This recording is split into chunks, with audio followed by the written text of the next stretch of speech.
One of the points that I want to make is with regard to what Ken was saying earlier, is that we do have globally a governing class that has interacted with each other and has protected their network. And this resurgence of nationalism is actually a reaction against that. To the personality studies curious, seekers and experts, welcome. You're listening to Poli-Psych Podcast. Today's topic, Hunter Biden and his relationship with his father, a bit about his background, and how he and his father and his life story impact upon today's political scene in the United States. With me today are Ken. Hello, Ken. Hi, Cindy. And Don. Hi, Don. Hi, Cindy and Ken. The Biden family has a tragic history. Very shortly after Joe Biden was confirmed in the Senate, his wife and 3 children were in a very serious car accident, and his wife and daughter, who was the youngest child, were both killed, and surviving were Hunter and his brother. One thing I noticed in looking at photos before the mother and daughter were killed in the car accident is that Joe Biden seemed to be very attached to the youngest, the daughter who was killed. And I've almost wondered whether, we hear Creepy Joe and how he always wants to put his hands on little girls.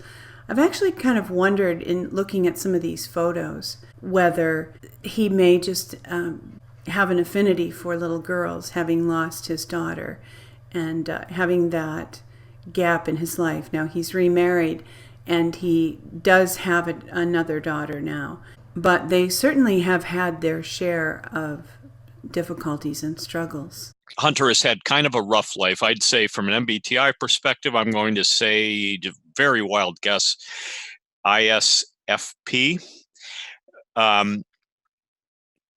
And I probably talented, had a good education, but just didn't interpersonally, strikes me as sort of, dealing with some stuff. And we don't know exactly what that would be like growing up in the shadow of a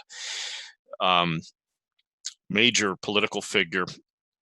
It's the little bit that I've had exposure to others during my life have most of the time the absence of the father and the uncertain structure of the nuclear family can really lead to some problems in personal adjustment.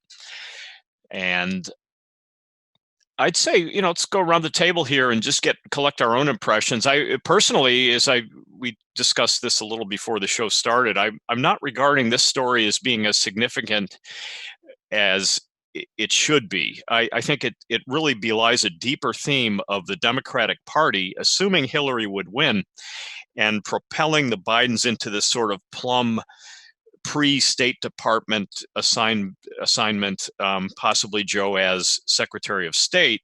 So you'll see him in China and then over in Ukraine, and basically doing the bidding of the EU overlords that really had a lot of influence on the U.S. We'll get into that today, especially the role of Germany, which has never really been addressed, but we know it's there. It's got to be there. They wouldn't be maybe as overt as the English contribution through the Steele dossier, but we're going to find it. I think it'll come out, and Dr. Corsi has just started to do some work in this area, broadcaster, with the recent Atlantic Council, which ties into the German Marshall Fund. But let's go around the table and gather impressions on this very interesting news story.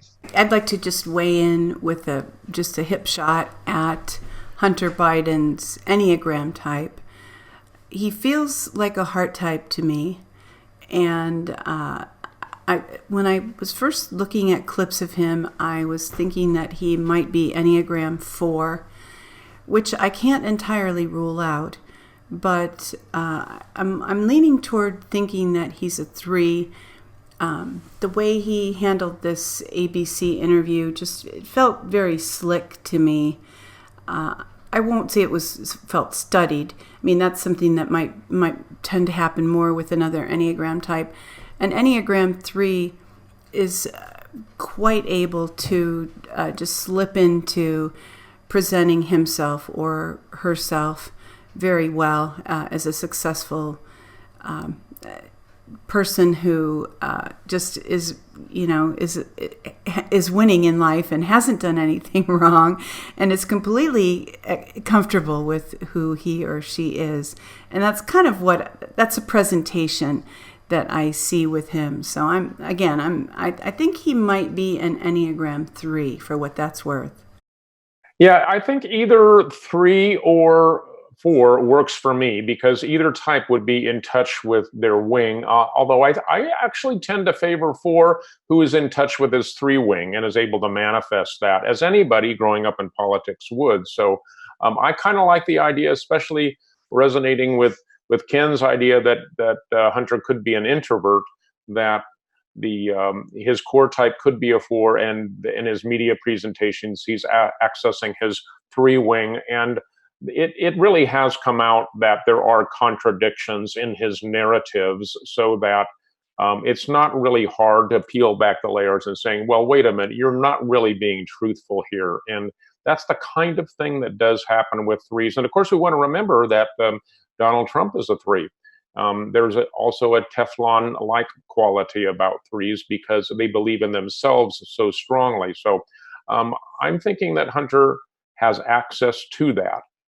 That's the way it looks to me. And I haven't studied him a whole lot. One of the images that I'm thinking about now, and I don't know if Cindy has access to that or has even seen the news story, but there was some photos of Hunter they were older before he had some dental work done, and his teeth did not look so good. But now that he's in the media spotlight, his teeth look very good. So he's had some dental work done, and that's definitely an image thing that is important in politics. That is kind of the way that the kind of thing a 3 would make sure that they were looking their best before they went into the spotlight. I don't know if he was injured in the automobile accident, but it is possible that he needed, corrective surgery. Well, his teeth were yellow and somewhat like looking like they were discolored. It was that kind of thing that, somebody was even remarking that he looked like a meth addict. It wasn't that bad, but he definitely had some work done. Earlier today, you mentioned, when you first saw this clip, you mentioned body language, that he has his arms across his chest. Another theme that I've toyed with, and again, we're left in the theoretical realm, and in many of these cases, we don't know these people directly, and we do get a pretty good look at their behavior, and we can look back in history. But I see the Democratic Party as really lacking firm purpose and really searching for a new purpose. Purpose was very evident during the 60s. We had the civil rights movement, Vietnam War, and liberalism in general made a pretty positive contribution. I think everybody at this point would look back and probably conclude that for the most part, it started to get a little more debatable with the Great Society. And moving forward into the modern era, I see the Democratic Party losing the grip they had on the various revolutionary issues, and either moving towards socialism to keep that sort of revolutionary air going, or in the case of the Hillary Clinton and the Clinton family in general, sort of moving to the middle to try to capture the middle, essentially capturing power, and doing so by also attaching itself to what I call the deeper state. The European elite, the EU, was a pretty good expression of this idea that we're just going to hold on to power through this sort of bureaucratic, overlord-oriented, foundation-funded educational institution cement of power, kind of this intellectual elite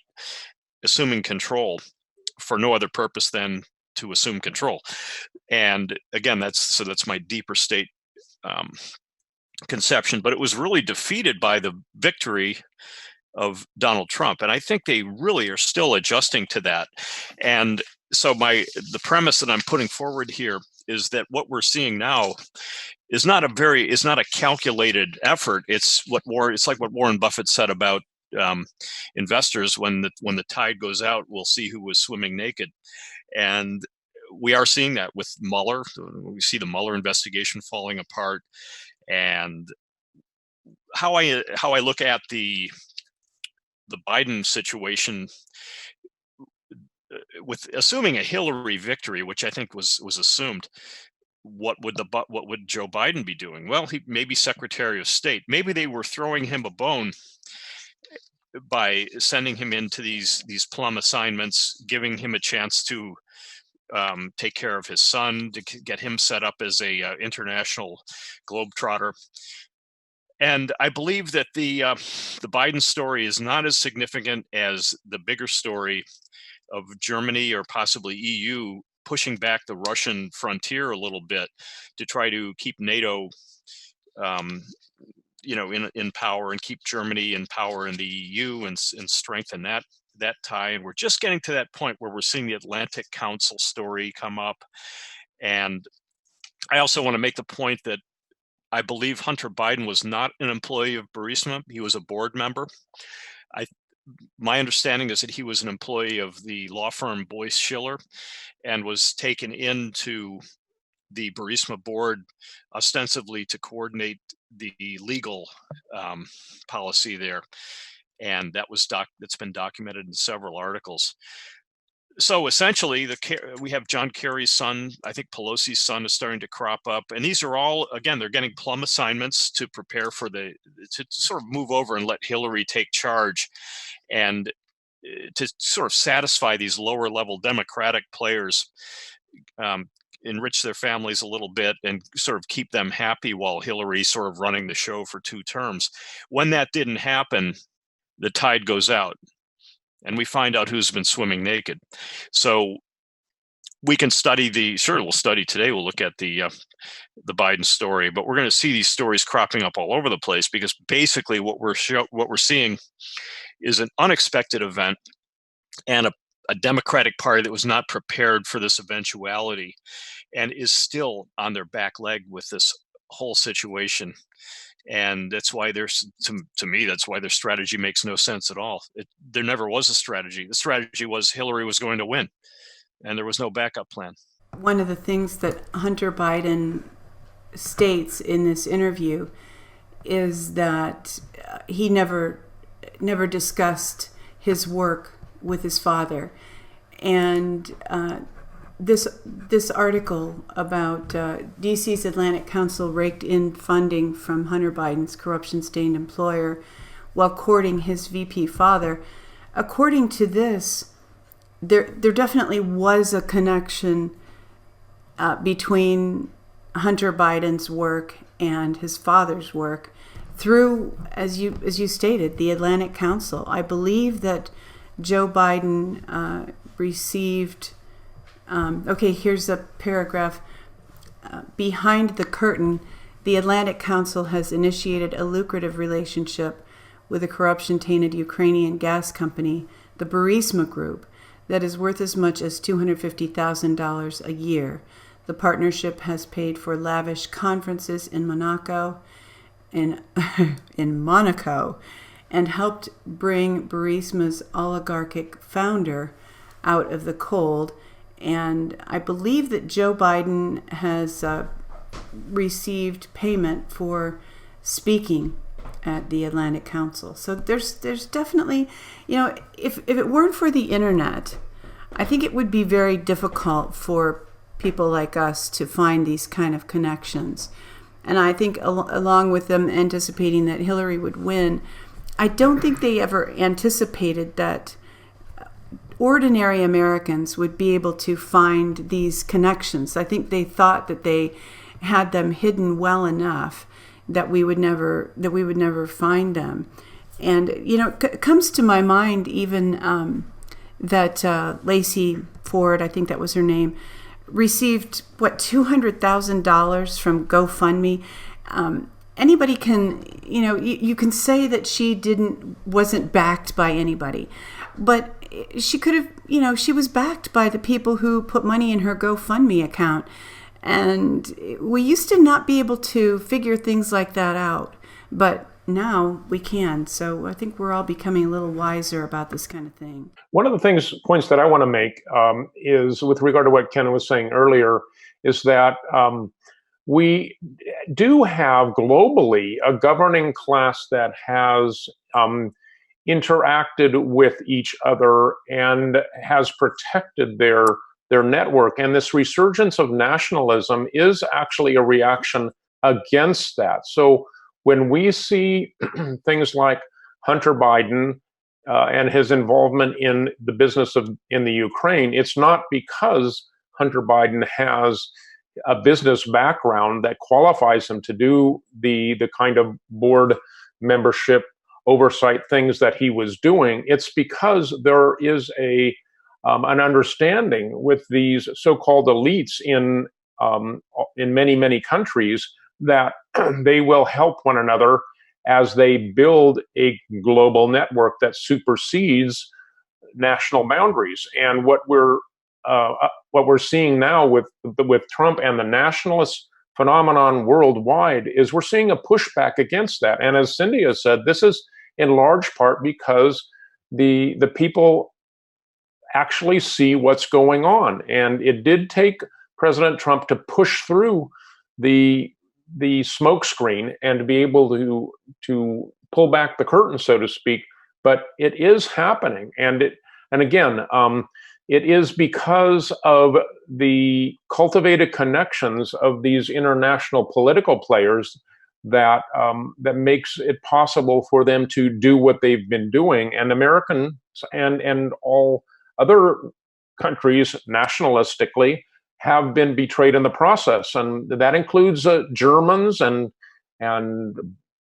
Brazilians and all kinds of nations, even Italians, as the Italians see that they've been influenced by the papacy and by the superseding global forces within their own nation. So these movements are happening for a reason, and Hunter Biden is kind of a useful face to be able to see how that works. And you can contrast that with President Trump's own children who actually do have business backgrounds. So when people try to say, well, the other side does it too, they're actually not looking at the whole picture. They're actually not seeing that, wait a minute, there's a difference between a politically connected family without business experience and a family that has cultivated business experience and is able to actually use that globally. So there's some important distinctions there. It's almost we try to think of a metaphor or an analog to this political system, and it almost, I think the closest match is monarchy in some ways, when we have these little duchies sort of controlling the foundational intergenerational monies that are available, and we see that expressed in the German Marshall Fund and the Atlantic Council. And if anybody who watches PBS will see a whole listing of the support network that sort of stands behind this congressionally supported outlet for these foundations, and it comes in a very nice rosy package with masterpiece theater and other things, and it's a cultural it's a part of our history, certainly, but I don't know if it's a very desirable portion or a very desirable way to go as far as governance.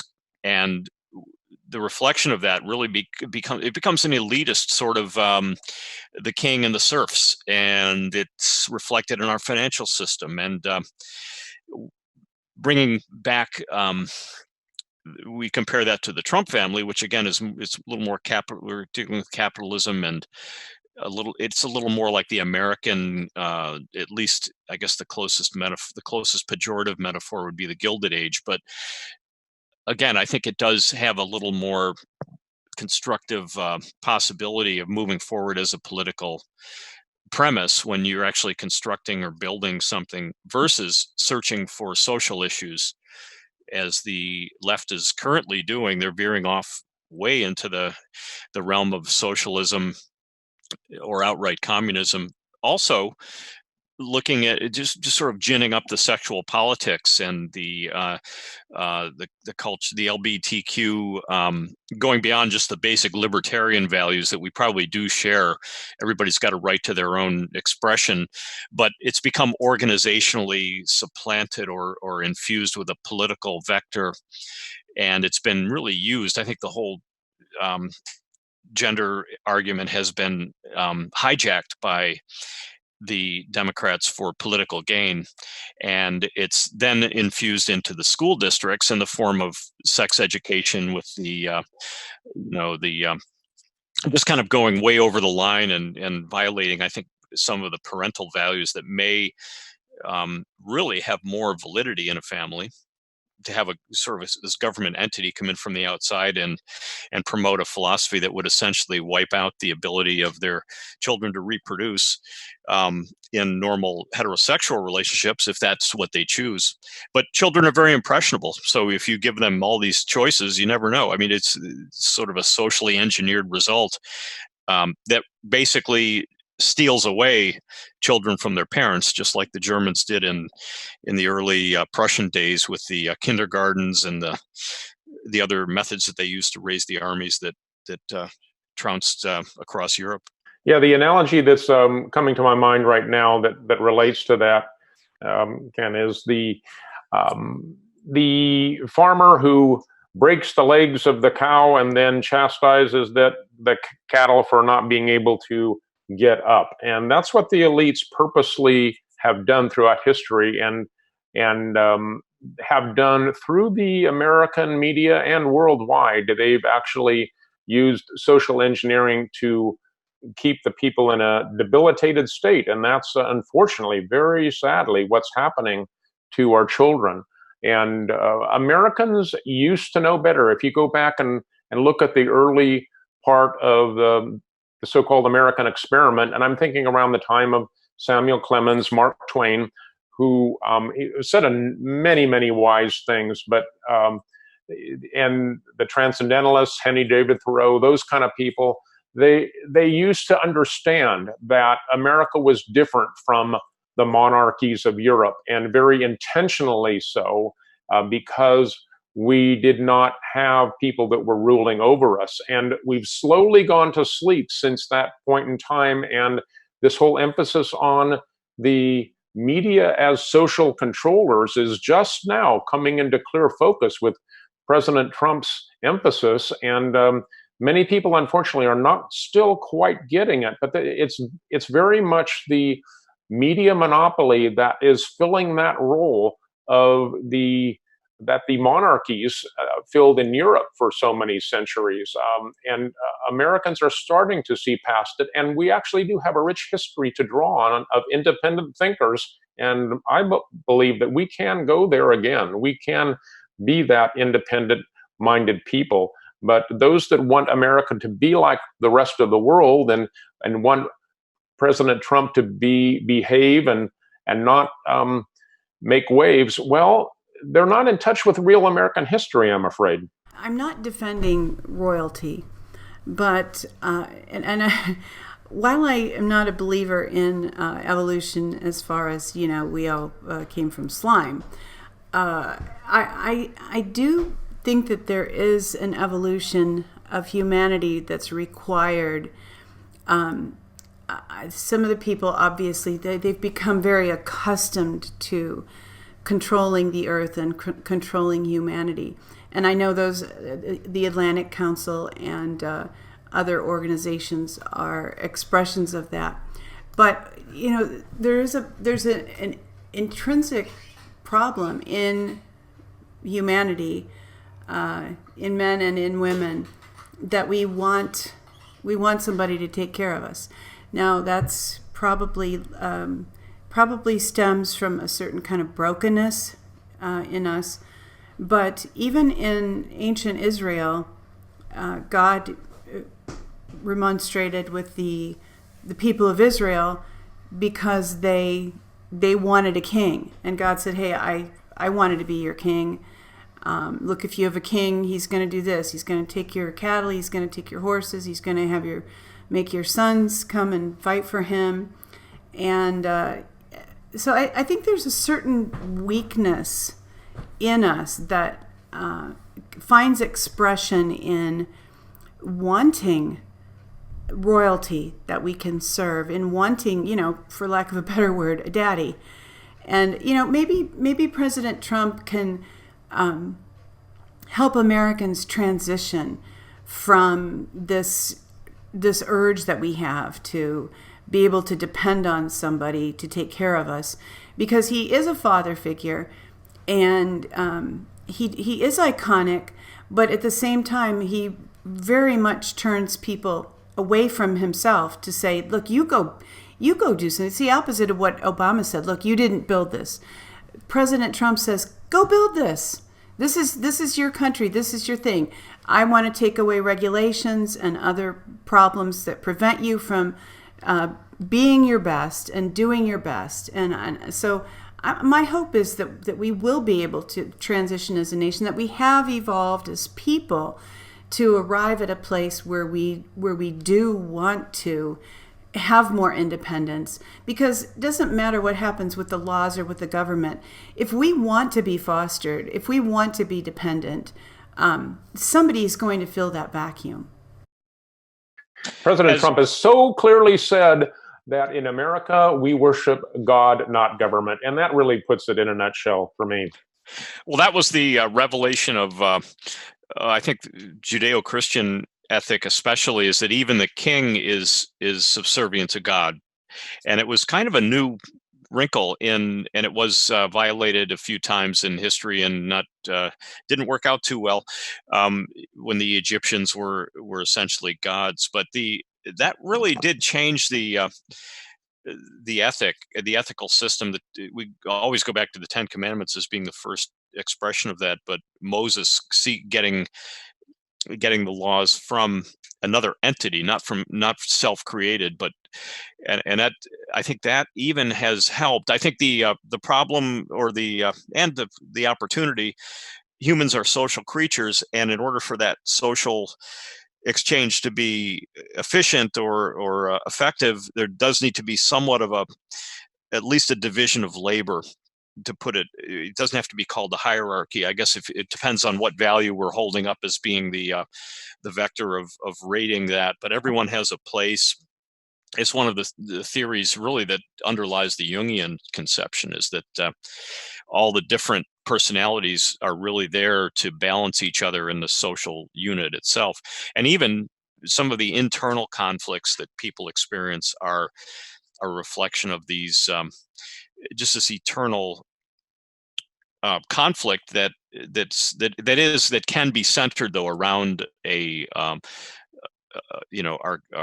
monotheistic God that does have a higher ethic beyond the self-created ruler's essence or lust for power. And that might be the theme that we're dealing with here, is that we see how the power elite was really trying to once again take over and craft the future, create genders, reach into the family unit, and the people are rebelling against that, and rebelled in a way that was unexpected, or at least unexpected by the ruling elite. They didn't see Donald Trump coming. In fact, it's so ironic. In the early days, it's coming out with the CNN Exposed series, that Zucker originally promoted Trump as sort of a destroyer of the Republican field, quite naively assuming that he could never win, and in essence sowing the seeds of destruction. And it's one of the it's just an incredible metaphor, really, when you stop and think about it, that even the internet itself, again, Cindy, I think, was pointing this out, how much access we have to this information. Again, the power elite, the tech giants sowed the seeds of their own destruction unwittingly. And maybe that's the way life is, that good triumphs over evil. When evil tries to assume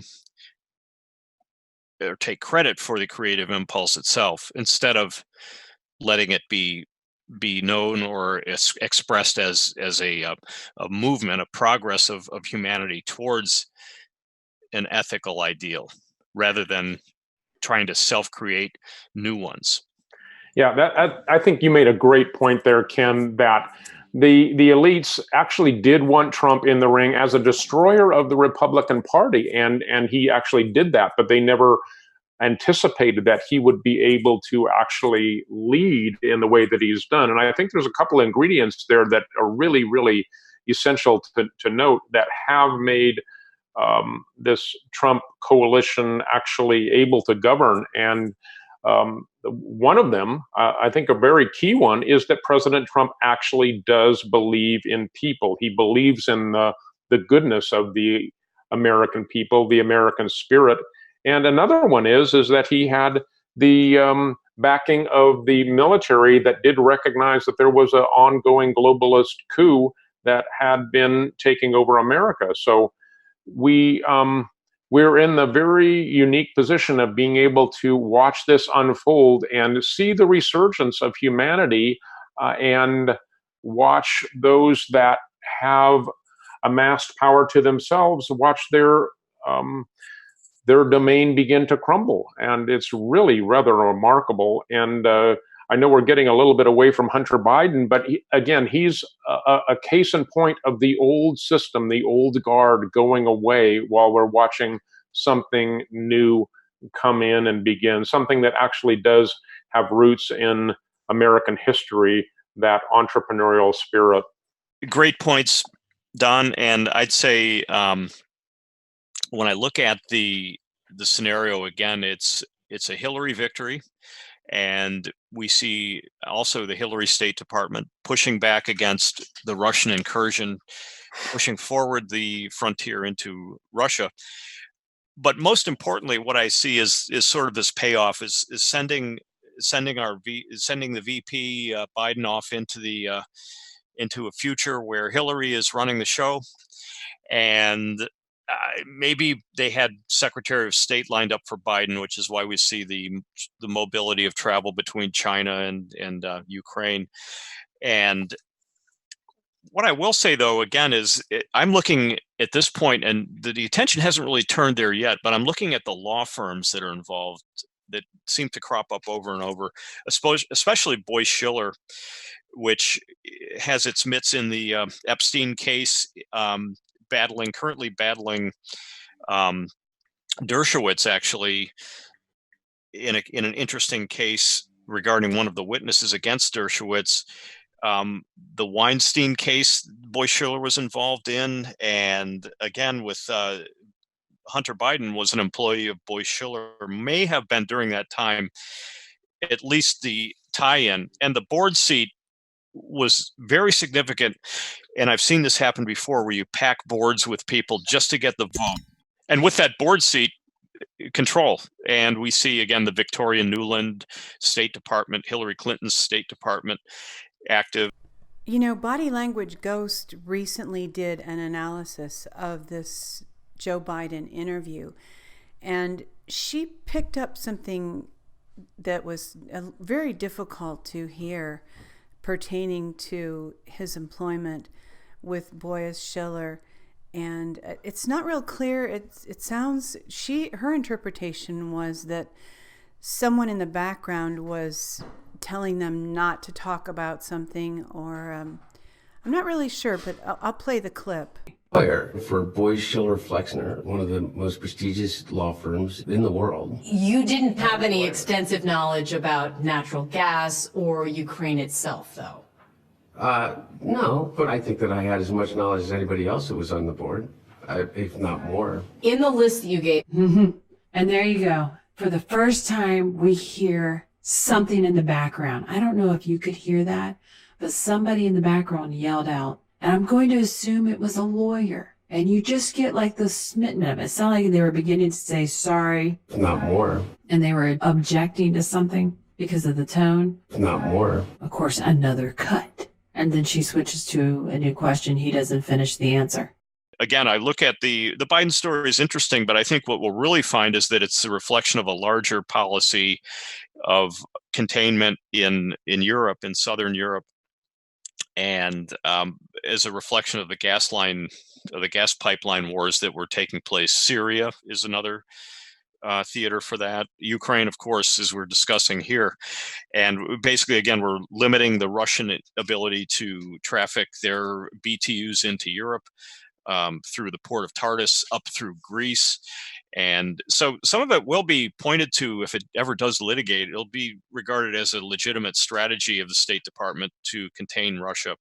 But I think we'd have to look at, the role of Germany in poking the bear, whether or not that's constructive. I think that's for an open discussion in Congress, if Congress ever gets back to work, to decide U.S. foreign policy more on the basis of what's good for the U.S.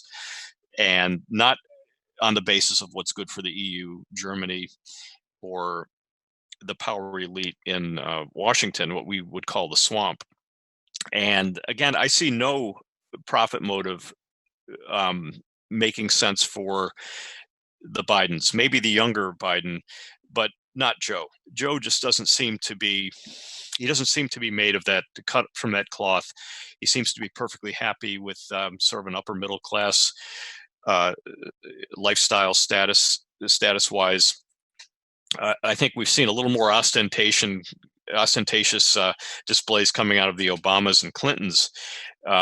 But I just don't see Biden fitting in with that crew. So we'll study the story, but I hope we go deeper with this story in as a country and look more closely at our foreign policy and how that can sometimes become, it can also be hijacked and can also serve the interests of the power elite, and essentially endangering the population with these with these wars. Syria, especially the pullout from Syria, was very significant. But again, the military doctrine was it's better to collapse a country than to invade it, and it prevented the BTU pipeline from going through Russia, Iran, Syria, Tartus. And I think there's probably a better way to get the world's energy needs met. We have the U.S. having to maintain the status of the dollar as the world's reserve currency, and that may be essential while we're still on the old central banking system. But we do see that might be under evolution as well. Yeah, I want to echo something Ken said earlier, and and how the Bidens really fit into this, and Joe Biden in particular not being an overtly evil or overtly greedy type of a person. He's exactly the type of maybe you call him a middle manager type that doesn't appear to have a lust for power and control, but he is willing to play the system. He's willing to be an insider. And I don't think that we've mentioned this yet, but it was so clear when former Vice President Biden did say in the Democratic debate, stopping Trump on the 17th. My son's statement speaks for itself.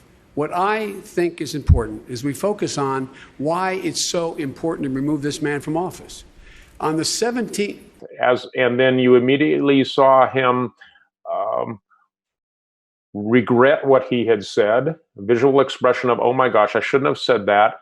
And this is somebody who is used to having insider information and knowing how to use that information. But in the moment, he forgot that he was in an open forum, and quite telling. So I think this is the power elite coming into view for Americans to see. This isn't somebody with a grandiose evil plan. This is just somebody that was used to having insider information. And yeah, it could have been very nefarious. It could have been an assassination attempt that was thankfully now foiled. But I think we're allowed to, by the grace of God, have a window into what's going on behind these people that are, as Ken has said, they're the the deep state that is fronting for a deeper state. Yeah, I'm very glad that people are seeing this network, and I've seen different informational infographics showing how different organizations are related. And it's in my mind to say that Amazing Polly produces some remarkable videos that tie different organizations and people together. And the more we understand this underground network, the more we will be able, as we desire, to break the chains that have been imposed on us by it and become free and independent. And as I stated earlier, I really believe that's up to us. I'm not sure everybody wants that independence. I just hope that enough Americans and people of the world do want that independence so that we are able to seek it, insist on it, and obtain it. So to the curious, the seekers, and the experts, we thank you for joining us for this presentation. We hope that you have enjoyed it. If you have enjoyed it, please click like. Also, we would appreciate you subscribing to us on YouTube, on BitChute, and following us on Twitter. Thanks again, and take care.